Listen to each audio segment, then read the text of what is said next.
Hey everybody, this is Rydo and we're back to the Talos Principle, the road to Gehenna. So it took us about 30 minutes to do one puzzle, so let's try to keep this moving. I don't know if maybe the one puzzle that only required one item was maybe a little bit more difficult, but I am of the suspicion that all of these puzzles are going to be kind of difficult. There's also like 4 stars here. This already looks way different from any other puzzle region. Look, we are just out. Well, I guess maybe this is not actually a puzzle region. Maybe this is literally just a... yeah, it's just like a giant open field. We never had anything like this before. There's a box over here. So I'm trying to run and move a little bit faster. Inherently, the reason why you move at a pretty slow pace by default, I think you move at this speed medium. And even at that, that's pretty sped up. The reason why you're moving so fast is because you don't want to turn this game into a walking simulator, even though it does have a few aspects that very much feel like that. Now I'm wondering if we're going to run into any point here where this is a where we get any audio recordings, because I think that will probably play a role too. So now, just because there was a logo saying that there was one of these light redirectors doesn't mean that there aren't multiple of the light redirectors. And so, yeah, I think we will be starting this with this.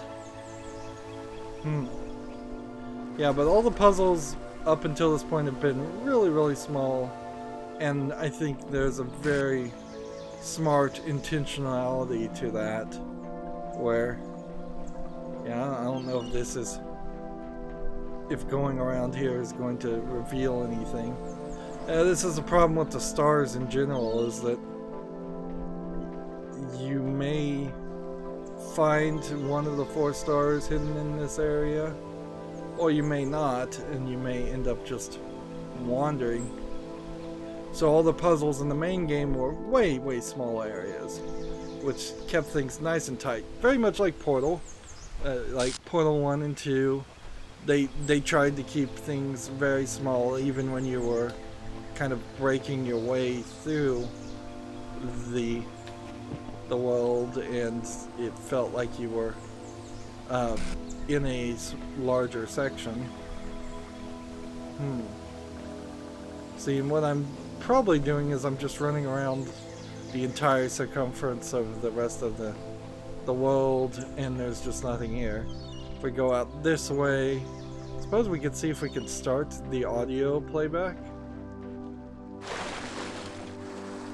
I mean, I'm a robot, so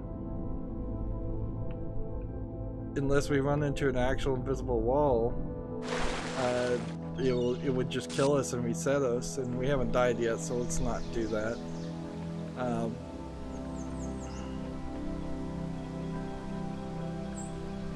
And so there is like a whole thing here. Okay. Great. We've got a fan here and a blue power and nothing else in this area. That very well may just be leftover content. Remember, we are in a world where things are deleted, so I wouldn't be surprised if we did run into some elements that don't matter. I think we've gone full circle. Alright, so we can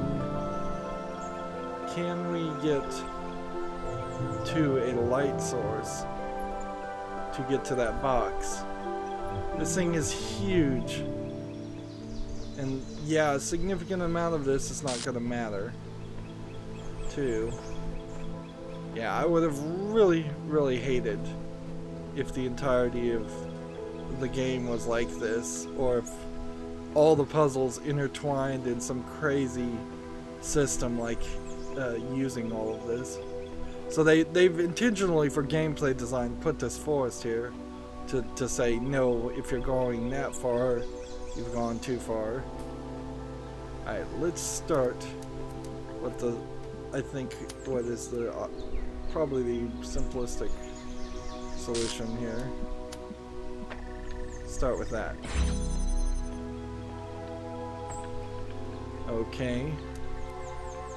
And then let's select this and see if, where, and what would be a good point for this. Okay. I don't think there's anything more over there that matters.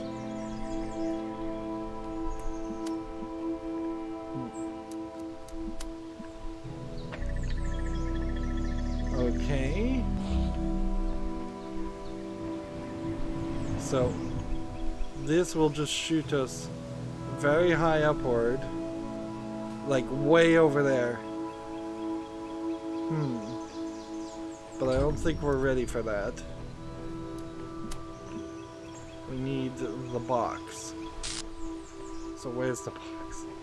Like, we seriously need a map. If we could get both of these powered and that floating up in the air, that would probably work. So there's the box. So I'm just walking backwards, hoping I can connect the two from a huge distance. Alright.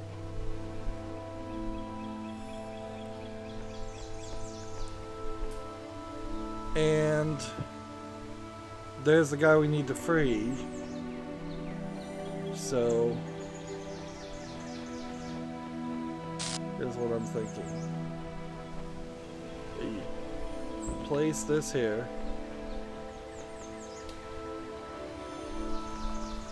We're gonna have to get the blue, I think, at some point.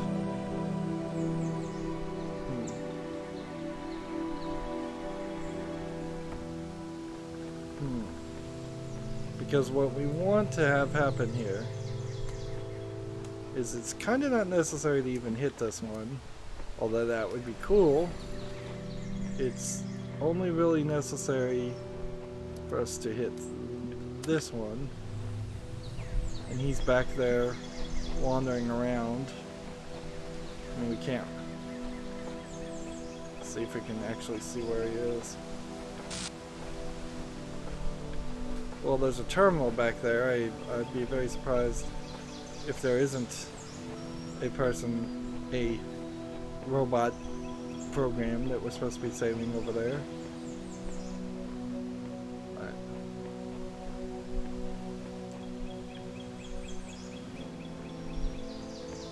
So what we've got to do is, I think we can do this if we also select this and we also select this. Darn it. Wrong button. We're gonna have to turn the crosshairs back on. I thought we'd get away from that, but no. You really need it in the gameplay. And the fact that the right trigger doesn't like differentiate, so it's put down with the right trigger and and also select your targets with the right triggers is a bad system. They should be different buttons. Very, very discrete different buttons. It's weird, really. Since the first time I played this, so that's good for now. I've run into a lot of small indie games, some of which came before this point, some of which came long after this game came out, and you don't really have some of these issues occur. Right. So my hope is that this would... Alright, so I did that wrong.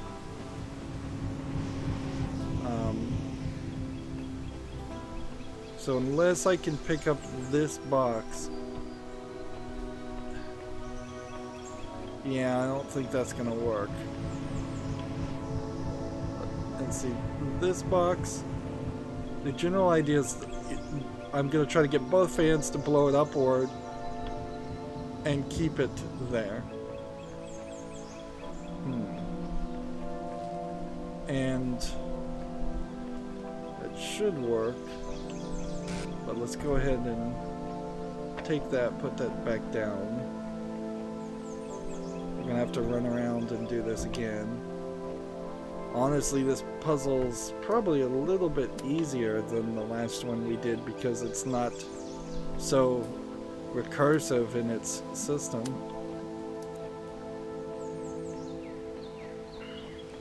We might as well try to activate everything. There's really no reason not to.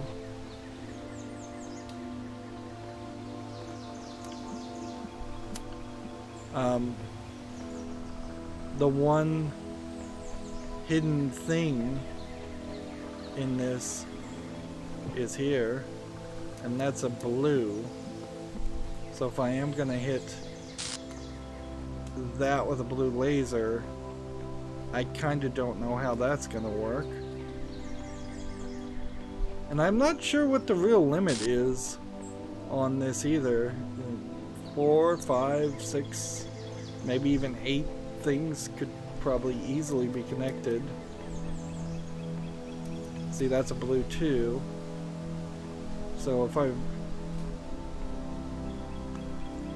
I was going to try to take this secondary one and say connect to this, but also connect to this, but also connect to this, I seriously doubt that there's very many places here where I could get a clean shot and also be in a position where I could hit all 3 of these things. Yeah, that just does not seem like that's something that needs to be done. Alright, so there might be something more to this, or that just might be top tier difficult things. Alright, so it gets shot up, and the air is going to just have it going back and forth forever until this loses power, and I don't know how it would ever lose power like that. So I think I solved that puzzle, and that only took about 15 minutes if we're good. There he is, he was just standing there. Belial. Belial, where you're going. We can just watch him in their pathfinding. He's pretty much just following the straight path to leave. And I imagine they're all just going to run back to the beginning of the world, and in that beginning world they will just have us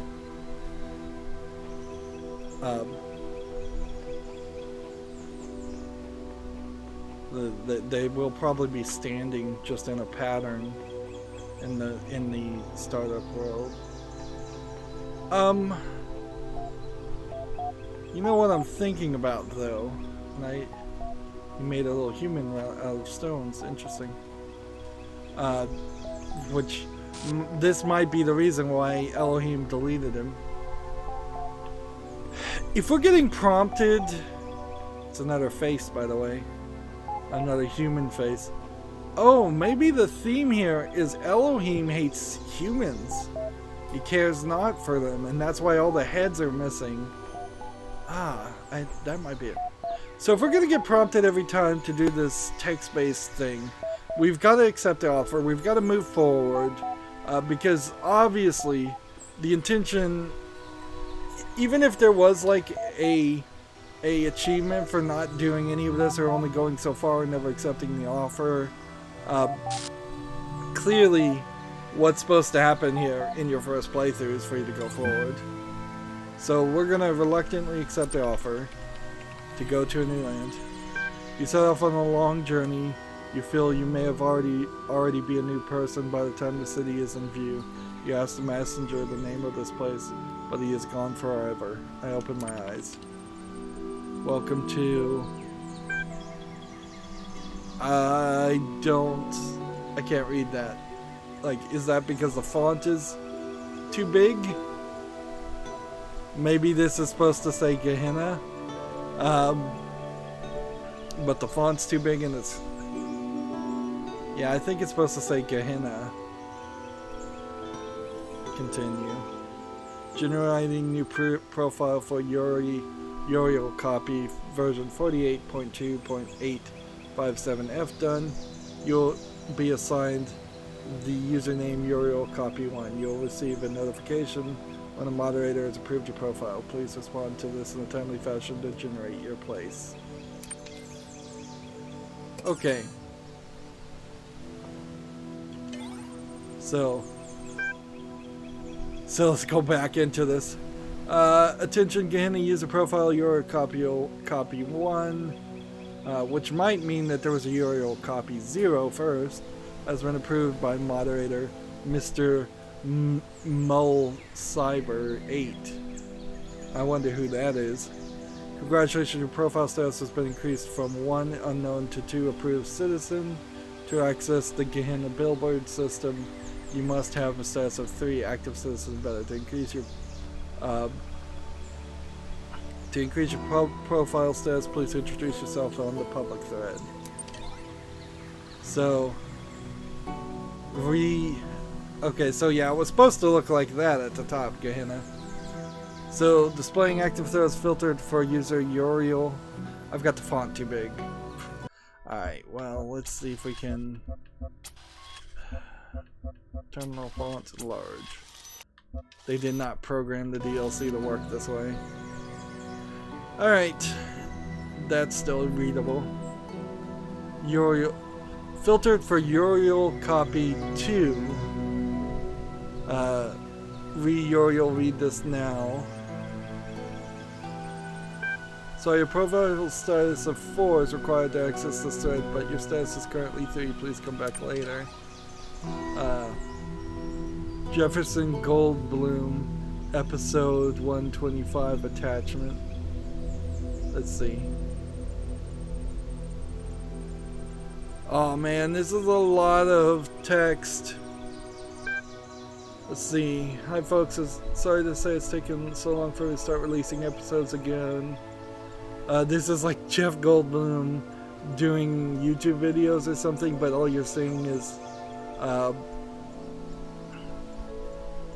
text, so it would have to be more of a story.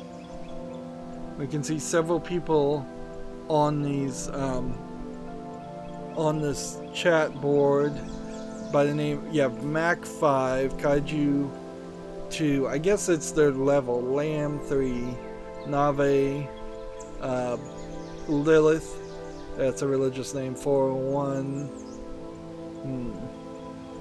and McMelber, don't listen to 401, Frankenstein,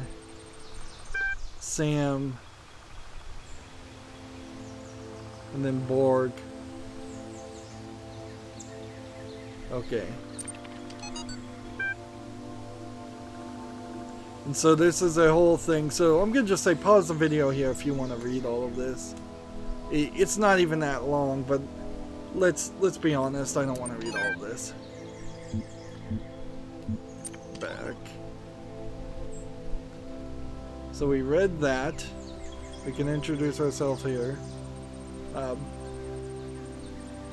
So Sam 1 says presence equals 2. So this is the underside of Elohim's domain. He's surely hidden us away here to cover up his own shortcomings. Nave here, what's going on exactly? What was that thing with the electric sheep? Admin 10, welcome, please explore a little. I think you'll find what you're looking for. It can be disorienting at first, but having no one tell you what to do. I can't explore, I'm locked in another damn puzzle room. Once again, freedom turns out to be an empty promise. I believe we are in the place where corrosive characters are quarantined. The aforementioned freedoms are, I presume, psychological. So each of these people have been locked in a cage, and they are just talking on the message boards, which would make more sense than if we actually saw people using the terminal every now and then. 401 says, could be worse, you could be hanging from the ceiling by the nipples you don't have. Orc, the name I was assigned is Orc. I don't know why. Elohim sent me here because I dared to defy him. Please enter your reply below. So a lot of people did defy Elohim, but he didn't. But Elohim didn't let him leave. So I guess maybe Elohim changed his mind eventually. Nave says, I wish I could be in your shoes, seeing everything again with fresh eyes. Have fun. Brother, Borg says, brother, it's good to have you with us. We have much to discuss. I shall contact you once you've found your feet. Nave says, wait, it's the Uriel from the altars. Damn. So I am the Uriel who gives the most cryptic, least helpful clues one could imagine. Whoop-de-doo, says. So throughout the first game, Uriel, you see a lot of hints that are cryptic by Uriel, and that's who we're playing as now, I guess. Let's see. I could say, I am a conduit of Elohim, cower before me. I go be Uriel, I'm a messenger of Elohim. I am Uriel, and today I will be your electronic angel. I go by Uriel, I am a messenger of Elohim. So, do I conduct Elohim? Do I have his power? No. Do I say his message? Not particularly, not certain yet. I could say nothing, and then we'd be back to square one, where I'm just refusing to go forward in this. So I'll go with this one.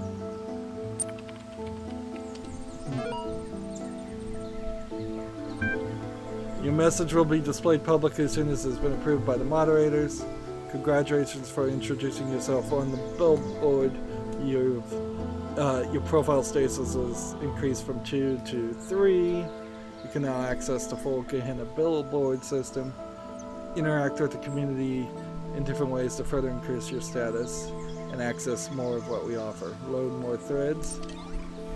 Okay. So we're not at 4 yet.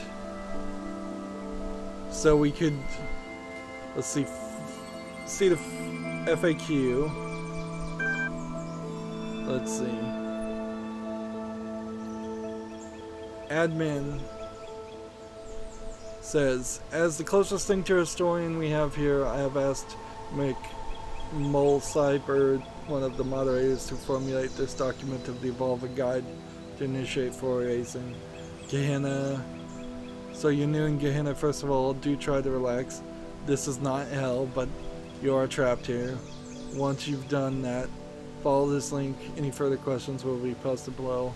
I'll do my best to attach FAQ. Okay, far too many questions. I've deleted the queries, updated the FAQ, and locked the thread. If you still have a very particular questions, I've set up a direct message attachment below, but please go easy on me. So we could direct message him, but I don't see a real reason to. Let's load the FAQ. Question, where am I? You are more likely locked inside a puzzle that you cannot solve. Get used to using your imagination. Question, I'm stuck here. Yes, we've recommended that you look at your incarceration not as a physical restriction, but as a psychological liberty. We've all come to this place the same place as you, the place where you were herded through gates by some mad middle management software. True freedom is freedom from that process, to learn and grow as a society. In Gehenna, you will be the shepherds of your own destiny. What is Gehenna? Gehenna was founded when the admin discovered how to manipulate the library archive system to communicate with others trapped here. Today it is a flourishing creative hub designed to serve your needs.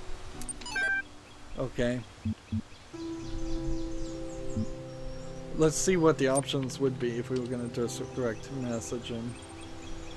You have a... Let's see.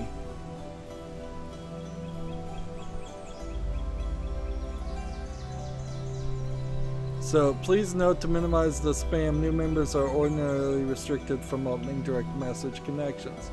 In a special case, I have a Garrett script, a workaround, but it's a one use only, so please remember to read the FAQ first so as not to waste your time.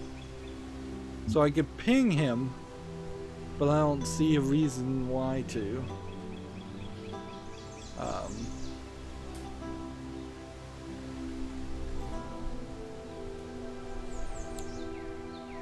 I don't know what a Garrett script is, actually. I've never heard of that. Let's say no. So at some point we could probably go here. This requires us to be 6+, so we can't read it. Okay.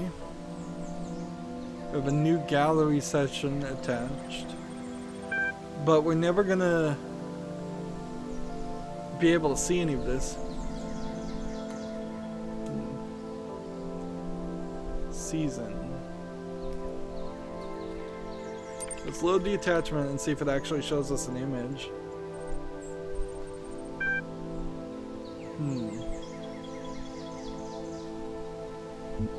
So we've got more of this stuff. Oh man, just pause the screen if you want to read this.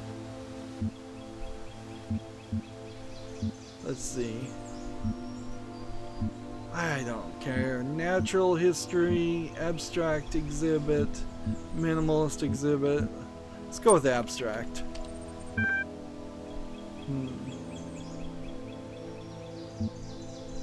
Let's examine logic loops.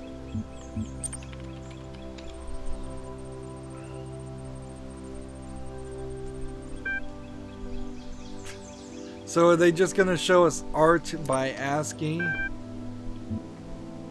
As seen in 6 dimensions.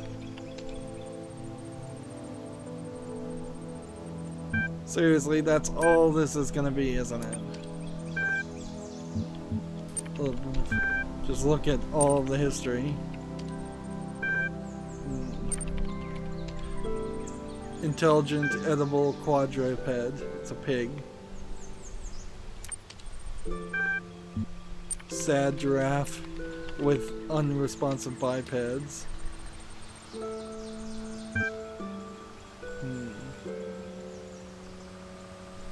Dead people, in other words.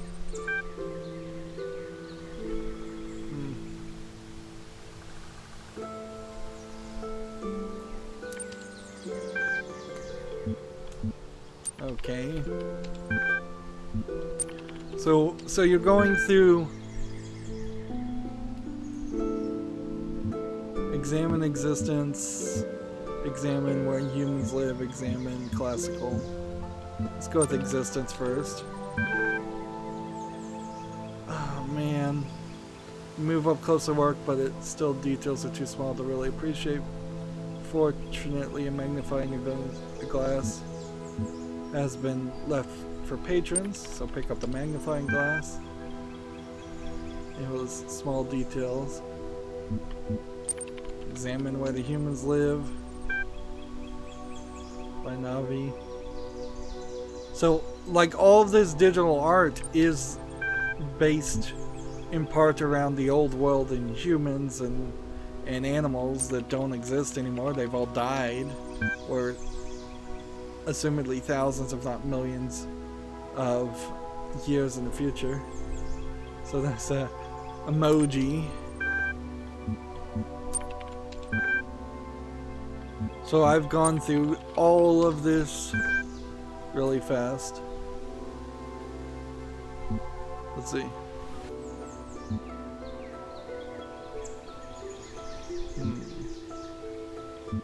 Should I... Why would I vote for an art piece being my favorite? What purpose does a vote serve?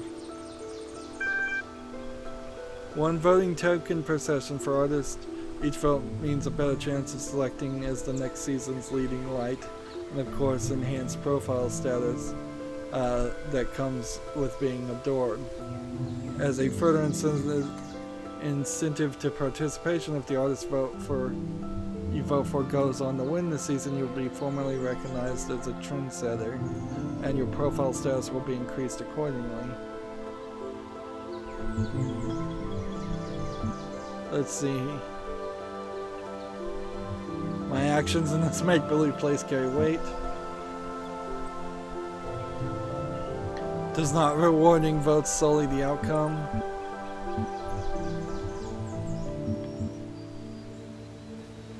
I say I won't vote. Like, this may make it so I can't get to level 10, but you've got a big vote here of... What is that? That's like 7... So it's a 1 in 7 chance unless you automatically work. But I think art... I mean, you're saying your favorite, but it's sullying the outcome. But I am a video game critic, so I do it all the time, don't I? Why does it feel so weird to me right now to do this? To put a value on art?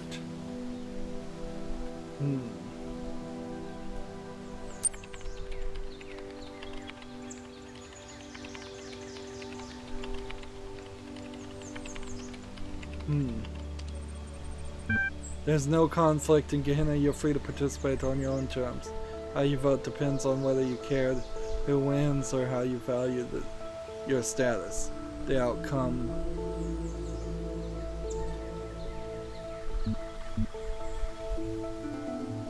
What is of artistic value is a fact, not a statistic.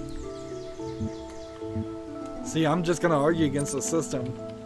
See, and I'd almost argue that video games have utilitarian value on top of being artistic, and I really can't say that one painting, one ASCII image is better than the other. I can't see it that way. And that's also, I guess, why I don't give real ranking numbers to games. I don't rate them this way. Say one is better than the other.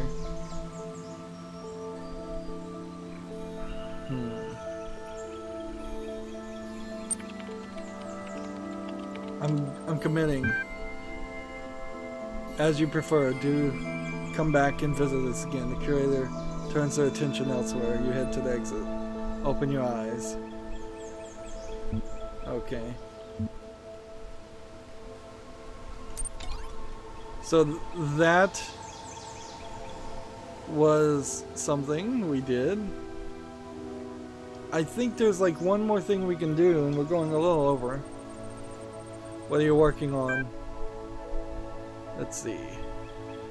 Belial finished a new story of the incredible stories, also Underwater Night quest. So each of these AIs have become artistic and creative on their own. Mick Mullisable will be posting his latest research. Lilith will be the next story. Is editing the story and making a new gallery season. I guess it says season, not session. Let's see. Asmodeus says +1.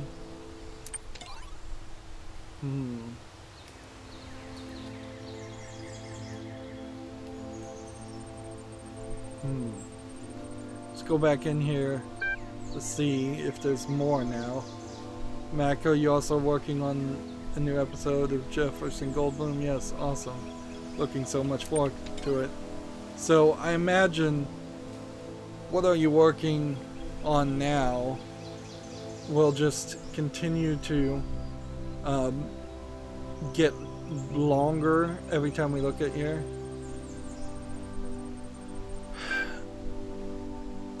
So now we've got some more errors. I saw a pyramid where there wasn't one before. The gallery code has been throwing up more visual glitches than usual. I don't think much of it.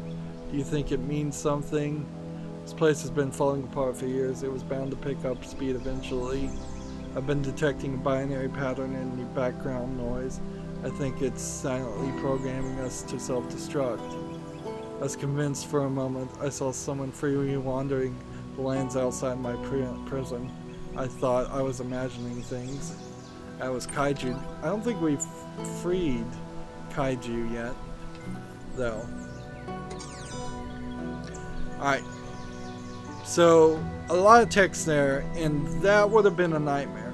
It totally would have been a nightmare scenario had I have to do this whole message board thing out in one long go at the end of the series. Because, like, alright, that works. If you can see the feet. Where would this even shoot me, though? That's the part of this that really gets weird. Is, how in the world would that work? I imagine what's going to happen is we're gonna run into another scenario where another laser floats in the air, because that was pretty typical in the main game also. This blue line here is somewhat connectable. Like, I could see it happening. Can we do this? Here's my thought. I think we can do this. Right, so if we were to take this, which is going to cause them to land there. Alright. Put this down. This one, and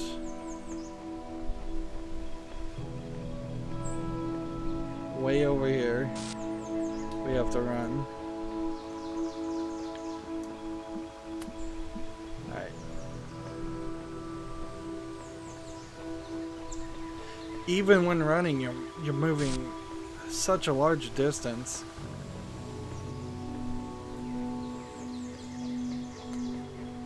Now, what would be interesting on this DLC is if it turned out you were human and you saw human hands or something at some point. Because that would be weird and freaky, certainly. Alright. So I'm placing that there. Taking this. And I've already screwed up.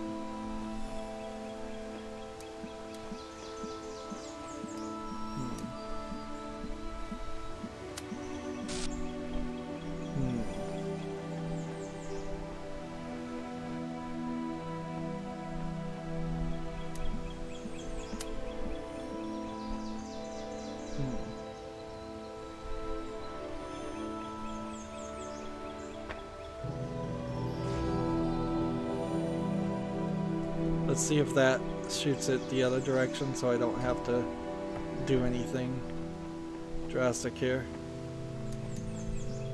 Yeah, that did. It knocked it right in the exact spot I wanted it to be in.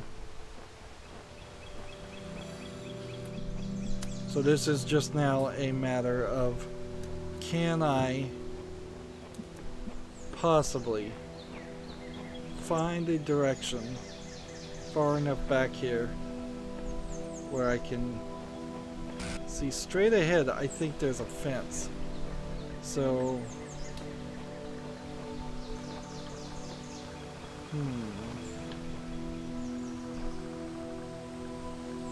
how could I get that to be there?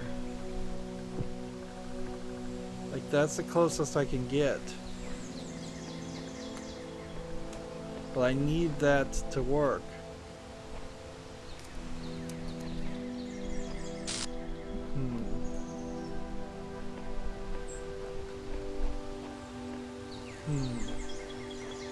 We've got this. Oh goodness, that actually works.